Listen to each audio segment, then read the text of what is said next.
No compromise on peace in Ukraine. After 5 hours of talks in Moscow between the American and Russian delegations, there was only limited agreement in developing security guarantees for Ukraine, with the most important issues, namely the shape of the new borders, still on the table. NATO foreign ministers discussed the future of Ukraine in Brussels, but without the U.S. Secretary of State, who did not attend the talks.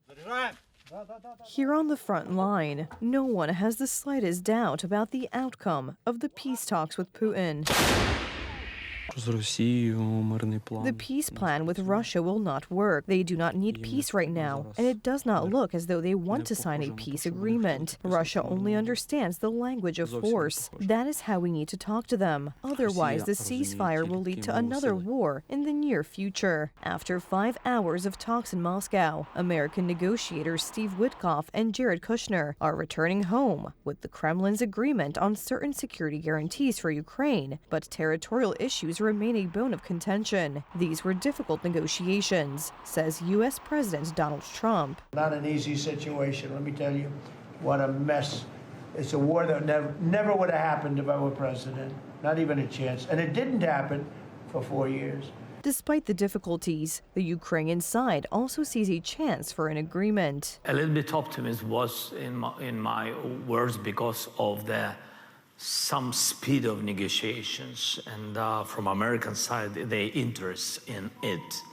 It showed that America is not withdrawing now from any kind of diplomatic way of dialogue, and it is good. The Americans consistently declare their readiness to negotiate a lasting peace. These are the kinds of things. Stop the war, make sure they never get invaded or attacked again, protect Ukraine's longstanding and long-term sovereignty and independence so that they don't become a puppet state, they're actually independent and sovereign, and allow their economy not just to recover, but to prosper and turn it into a story of prosperity. However, if the peace talks fail, it will certainly mean greater involvement and greater costs for Europe. Some of these people have this notion that our policy should be just continue to fund Ukraine in unlimited amounts for as long as the war takes. That's not realistic. That's not reality. And that's not going to happen. We've been saying that for a long time. Well, you can't sustain the scale and scope of it. And I also think it's realistic for Russia to continue this war. And it was precisely this support for Ukraine that the foreign ministers of NATO member states discussed today in Brussels. It is significant that the U.S. Secretary of State was absent from the meeting. This was the first time in 26 years. Peace talks are ongoing. That's good, but at the same time we have to make sure that whilst they take place, and we are not sure when they will end, that Ukraine is in the strongest possible position to keep the fight going, to fight back against the Russians, but also in the strongest possible position when peace talks really get to a point where they sit at the table. Europe has understood that sending helmets and faulty military equipment will not change the situation on the front line. The foreign ministers of Norway, Poland, Germany, and the Netherlands have pledged $500 million as part of a program to purchase American weapons for Ukraine. Norway today will announce an additional $500 million for Pearl programs.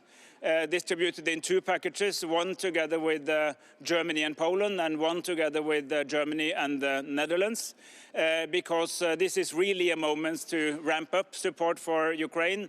They need to be able to negotiate from a position of strength.